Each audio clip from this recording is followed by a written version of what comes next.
तो hello everyone, कैसे हैं आप सभी लोग। I hope each and everyone of you is doing absolutely good.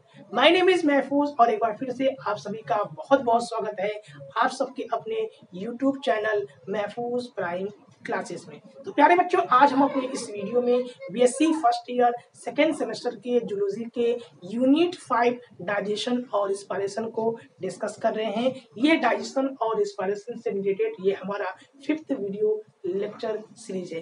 कल हमने डिस्कस किया था ह्यूमन डाइजेस्टिव सिस्टम को, जहां पर हमने डिस्कस किया था कि किस प्रकार से जो फूड मटेरियल्स होते हैं, जो फूड प्रोडक्ट होते हैं, उनका डिग्रेडेशन किया जाता है। किस प्रकार से एलिमेंट्री जो कैनाल होता है वो मैकेनिकल प्रोसेस के द्वारा इन फूड प्रोडक्ट को ब्रेक डाउन करता है। उसके बाद केमिकल प्रोसेस के द्वारा जो डाइजेस्टिव जो ग्लैंड होते हैं ये वेरियस केमिकल का सिक्रीशन करते हैं। जो ये केमिकल क्या करता है, ये लार्जर और जो कॉम्प्लेक्स फूड मॉलिक्यूल्स होते हैं उनका ब्रेक डाउन करता है। यानी कल हमने डिस्कस किया था केमिकल डाइजेशन ऑफ फूड, किस प्रकार से केमिकल प्रोसेस के द्वारा जो लार्जर और कॉम्प्लेक्स जो मॉलिक्यूल्स होते हैं उनका ब्रेक डाउन किया जाता है।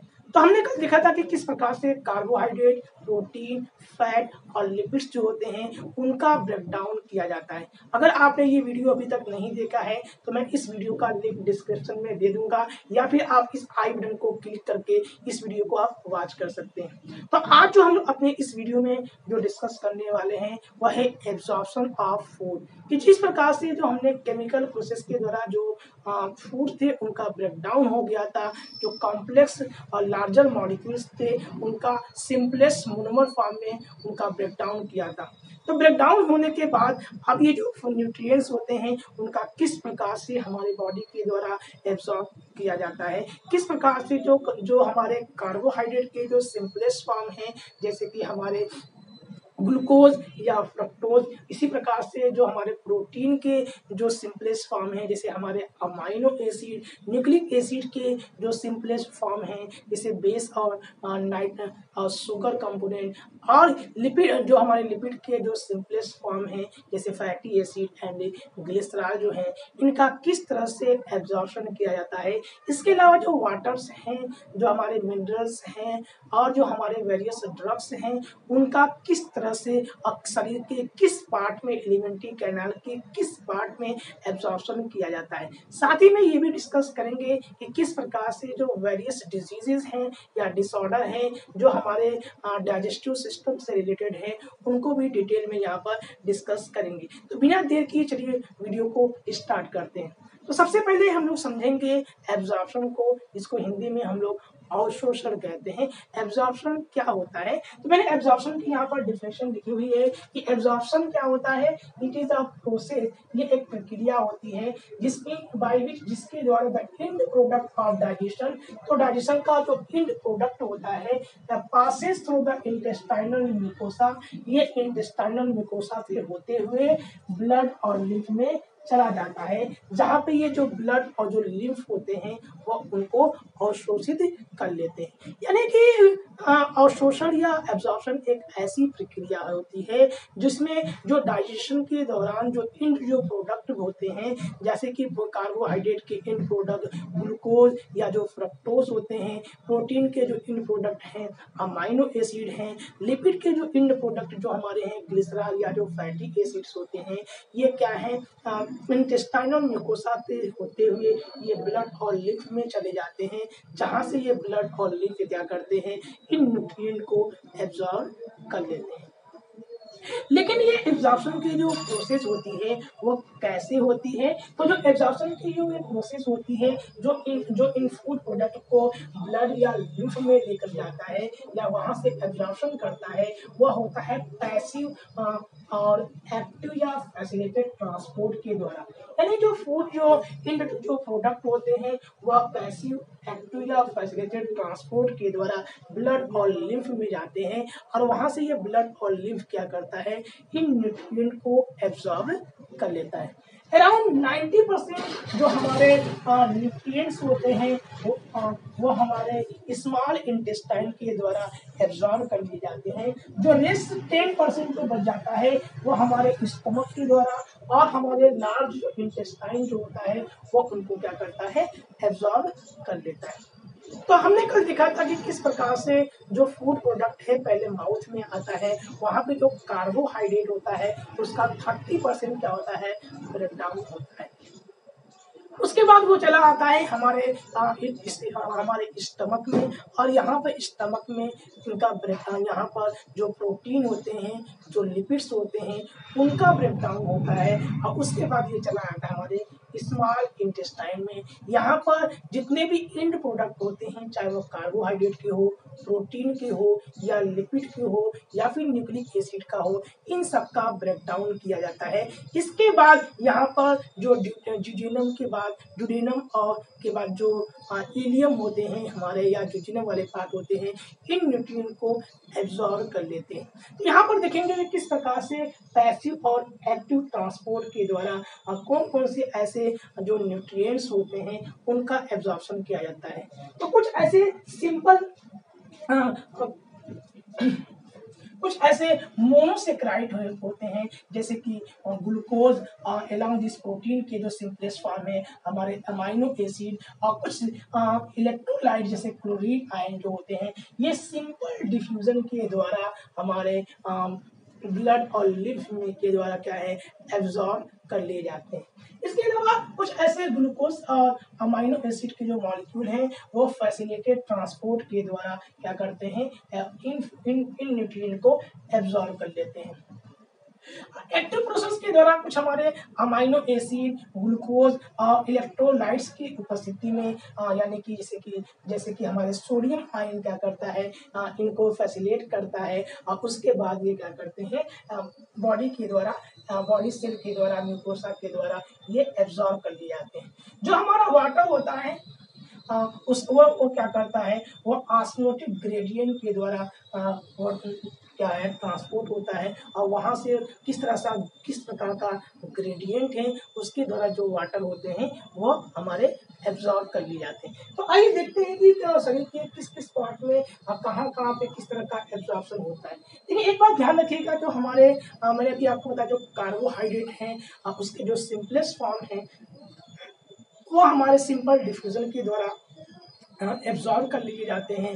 जो हमारे प्रोटीन के जो सिंपलेस्ट फॉर्म है, जैसे अमाइनो एसिड है, वो एब्जॉर्ब कर लिए जाते हैं। लेकिन जो लिपिड होता है वो इनसॉल्युबल होता है, जिसकी जो लिपिड के जो सिंपलेस्ट फॉर्म होते हैं, जैसे फैटी एसिड और जो ग्लिसरॉल होते हैं, ये इनसॉल्युबल होते हैं। तो ड्यू टू इनसॉल्युबल की वजह से सबसे पहले क्या होता है, जो लिपिड्स होते हैं वो यहाँ पर बाइल जूस इस पर एक्शन करता है, और बाइल जूस क्या करता है, इसको छोटे छोटे ड्रॉपलेट में तोड़ देता है, इसको हम लोग मिसेल्स कहते हैं। फिर ये मिसेल्स क्या करता है, ये चला जाता है, सबसे पहले क्या होता है कि जो फैटी एसिड जो होते हैं, ग्लिसरॉल होते हैं, वो क्या करते हैं, स्मॉल ड्रॉपलेट में टूट जाते हैं, जिसको हम लोग मिसेल्स कहते हैं। फिर इसके बाद जो ये मिसेल्स होते हैं वो स्मॉल इंटेस्टाइन के म्यूकोसा वाले पार्ट में जाते हैं, जहां पर ये दोबारा ये जो मिसेल्स होते हैं इनके ऊपर क्या है, एक प्रोटीन की कोडिंग की जाती है। इस प्रोटीन की कोडिंग को इसको फैट ग्लोब्यूल्स कहते हैं, होती है, जिसमें इसको हम लोग काइलोमाइक्रॉन कहते हैं।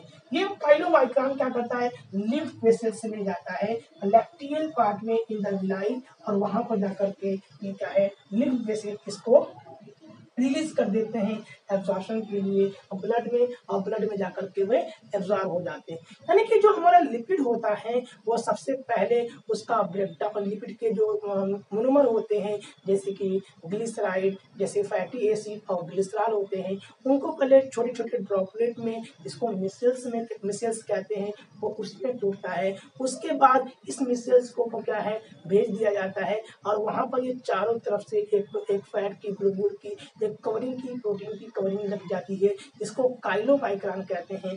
फर्दर ये काइलोमाइक्रॉन क्या है, ये विलाई के लैक्टियल पार्ट में भेज जाते हैं, जहाँ से ये ब्लड में जाते हैं और फिर एब्जॉर्ब कर लिए जाते हैं।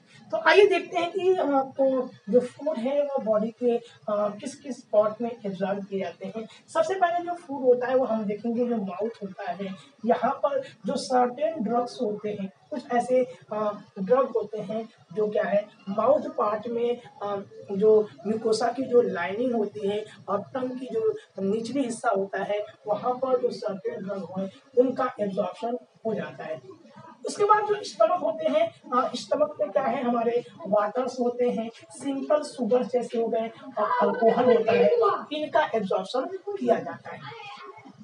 इसके बाद जो हमारा ये भोजन है स्मॉल इंटेस्टाइन में आता है। इस स्मॉल इंटेस्टाइन जो होता है वह प्रिंसिपल ऑर्गन कहलाता है या मेन ऑर्गन कहलाता है। ये यानी यहीं पर जो सबसे ज्यादा जो न्यूट्रिएंट्स होते हैं उनका एब्जॉर्प्शन किया जाता है। अराउंड 90% जो यहाँ पर फूड मटेरियल्स होते हैं, न्यूट्रिएंट्स होते हैं, उनका एब्जॉर्प्शन किया जाता है। तो कौन कौन से ऐसे फूड मटेरियल हैं, यहाँ पर ग्लूकोज, फ्रक्टोज यानी कि ये क्या है, मोनोसेक्राइड है, यानी कार्बोहाइड्रेट के सिंपलेस्ट फॉर्म होते हैं।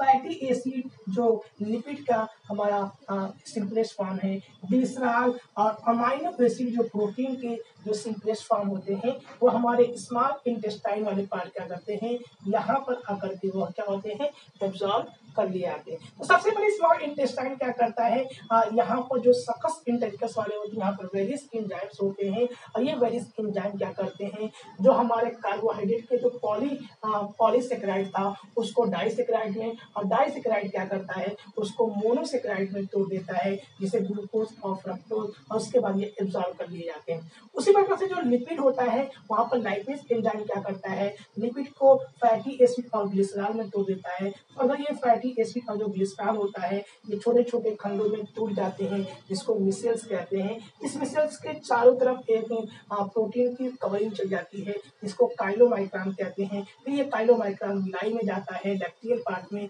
जहां से ये एब्जॉर्ब कर लिए जाते हैं। इसके अलावा जो हमारे प्रोटीन होते हैं, प्रोटीन जो होता है वो डाइपेप्टाइड में होते हैं, और फिर डाइपेप्टाइड क्या करता है, उसको अमाइनो एसिड में छोड़ देते हैं, उसके बाद यहाँ पर एब्जॉर्ब कर लिए जाते हैं।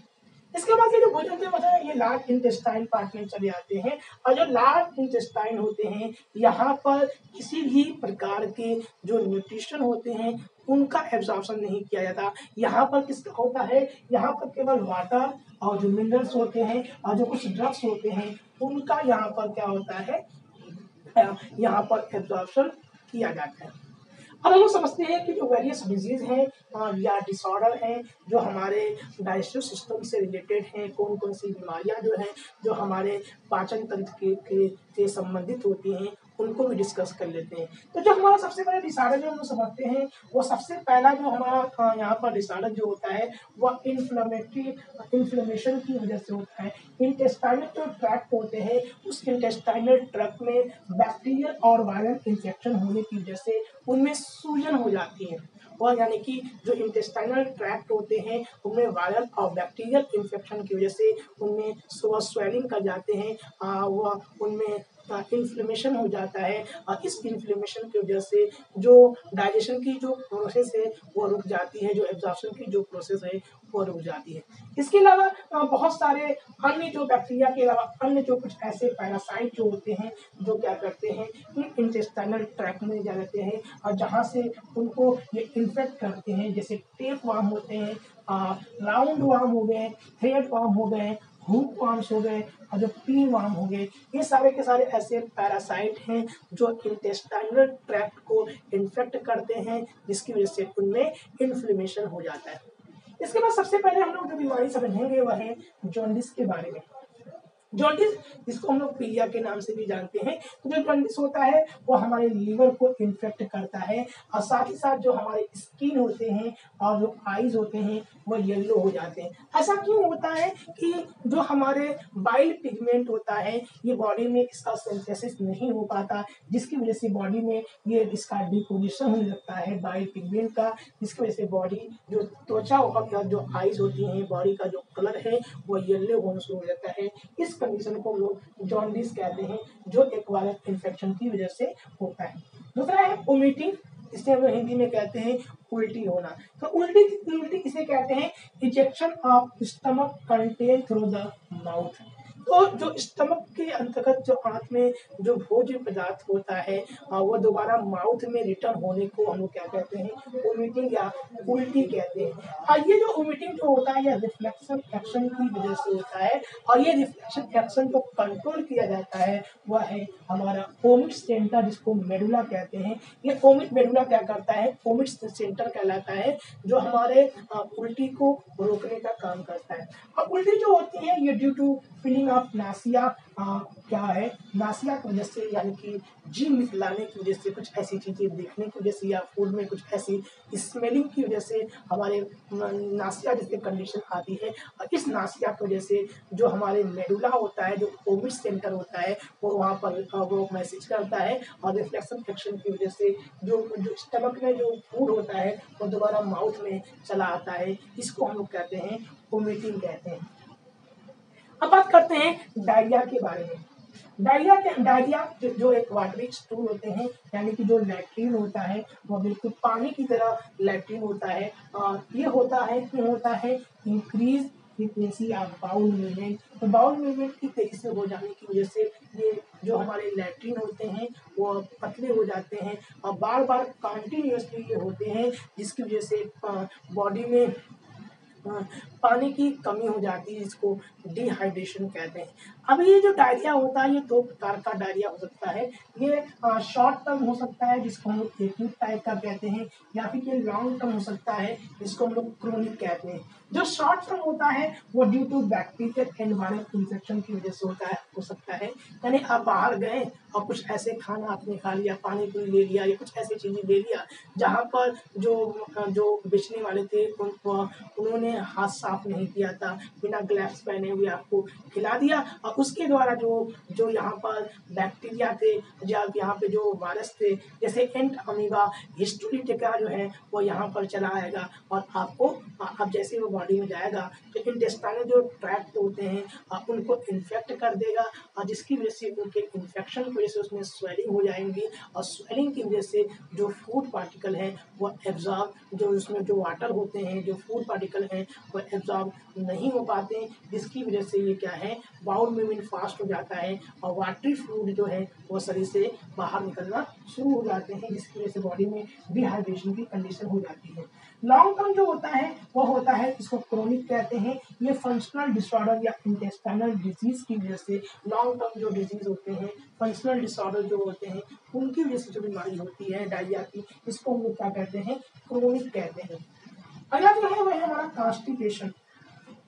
जो कॉन्स्टिपेशन क्या होता है, वो होता है इरेगुलर बाउल मूवमेंट के कारण। इस इरेगुलर बाउल मूवमेंट के कारण जो लार्ज इंटेस्टाइन का जो कॉलम वाला सेक्शन होता है, जहाँ पर जो हमारे फीकल मटेरियल स्टोर होते हैं, ये लंबे समय तक स्टोर हो जाते हैं, जिसको हम लोग कब्ज कहते हैं या कॉन्स्टिपेशन कहते हैं। फिर हमारे तो नेक्स्ट जो डिजीज है वह है हमारा इनडाइजेशन, इसे हम लोग हिंदी में अपच के नाम से जानते हैं।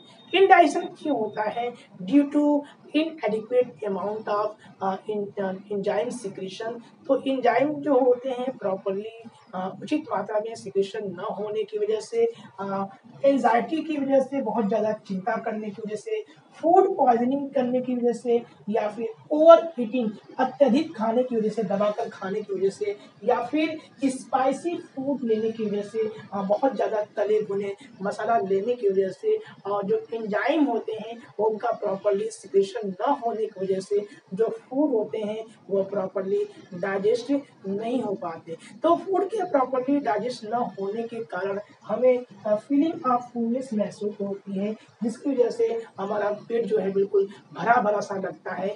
इस कंडीशन को हम, इस बीमारी को क्या कहते हैं, इनडाइजेशन या अपच के नाम से जानते हैं। तो अपच क्यों होता है, प्रॉपरली रूप से एंजाइम की सिक्रेशन न होने की वजह से, बहुत ज़्यादा चिंता करने की वजह से, फूड पॉइजनिंग की वजह से, ओवर ईटिंग करने की वजह से, या फिर आपके जो बहुत ज़्यादा तली भुनी या मसाले वाली चीज़ खाने की वजह से ये बीमारी, जो फूड होते हैं उनका डाइजेशन नहीं हो पाता, जिससे पेट बिल्कुल फूला फूला सा, भरा भरा सा महसूस होता है।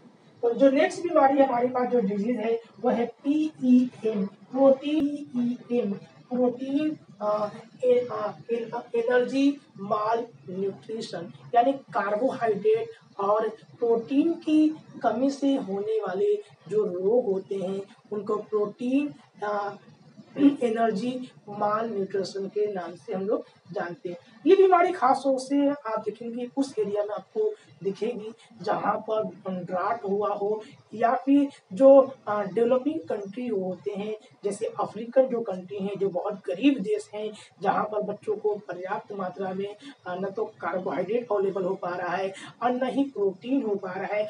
ऐसी दशा में बच्चों में कुपोषण का शिकार हो जाते हैं, उनकी बॉडी डेवलपमेंट नहीं हो पाता, उनका ग्रोथ नहीं हो पाता है।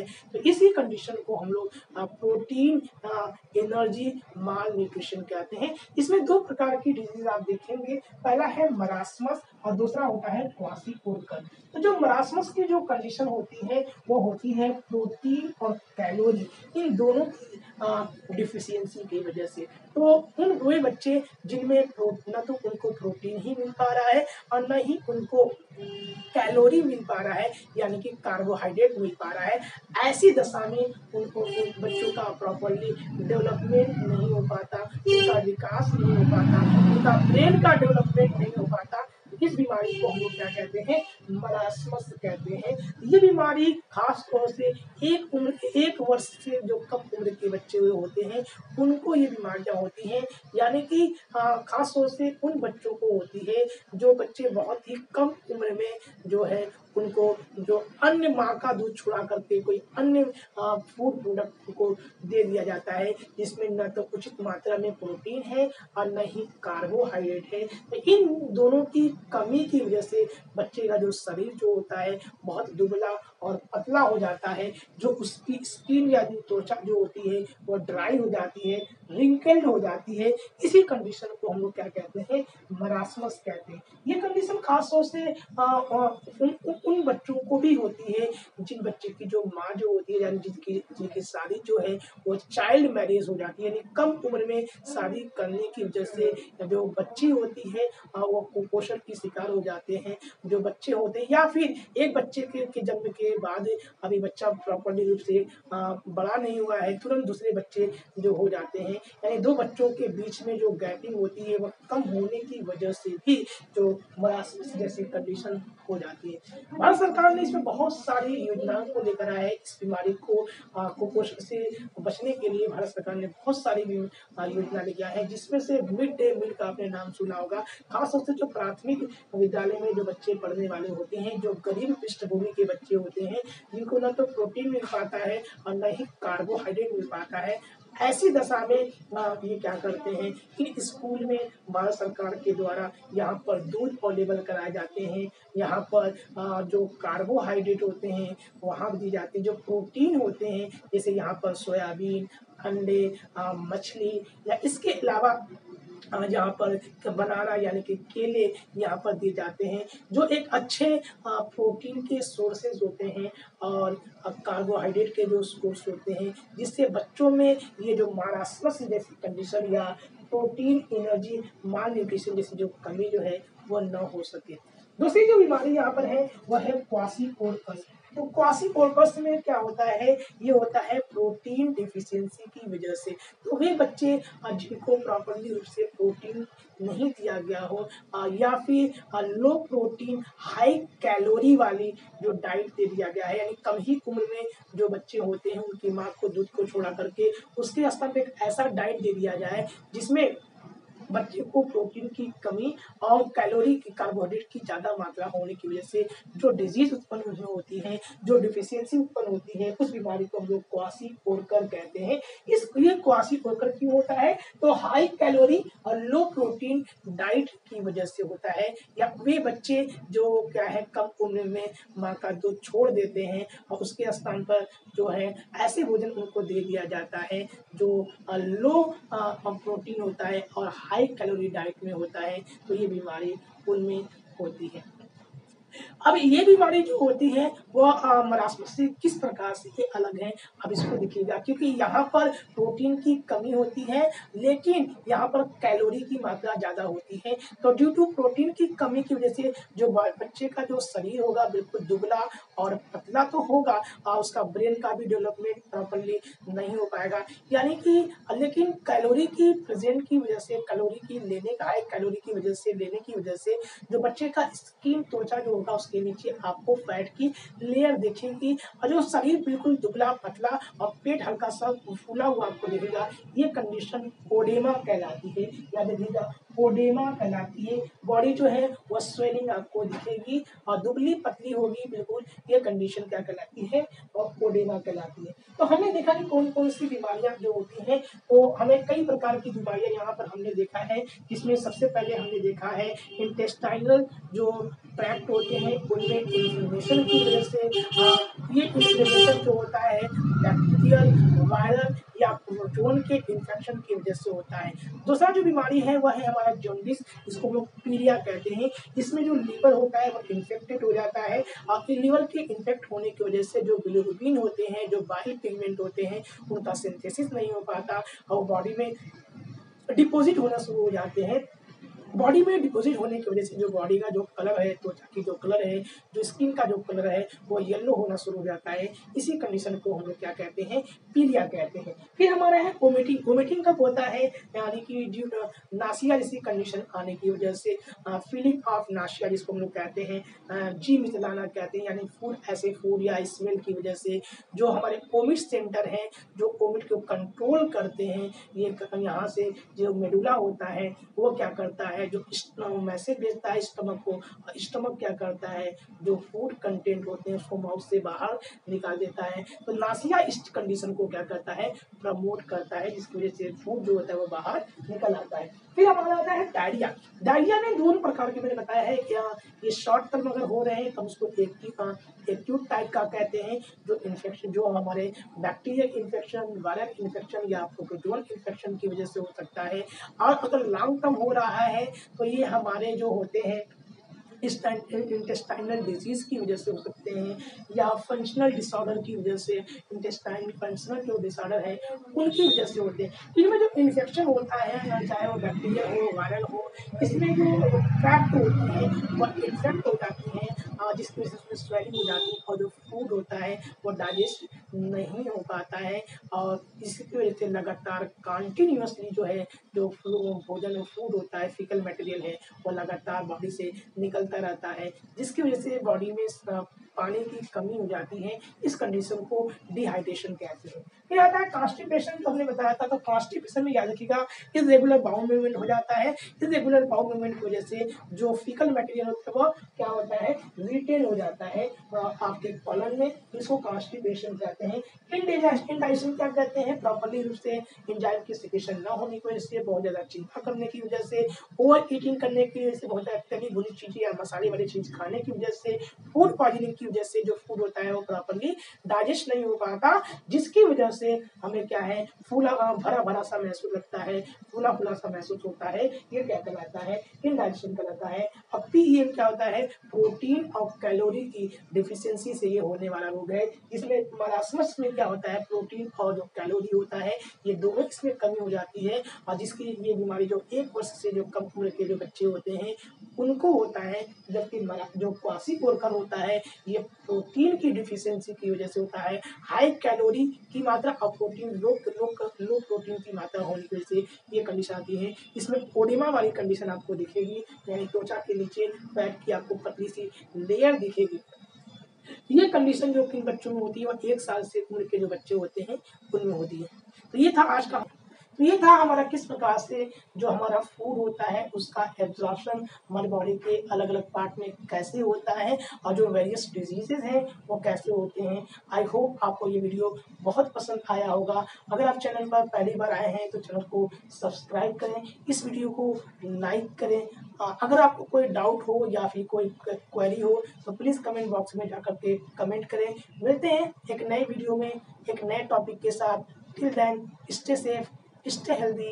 This is Mahfouz and thank you for watching.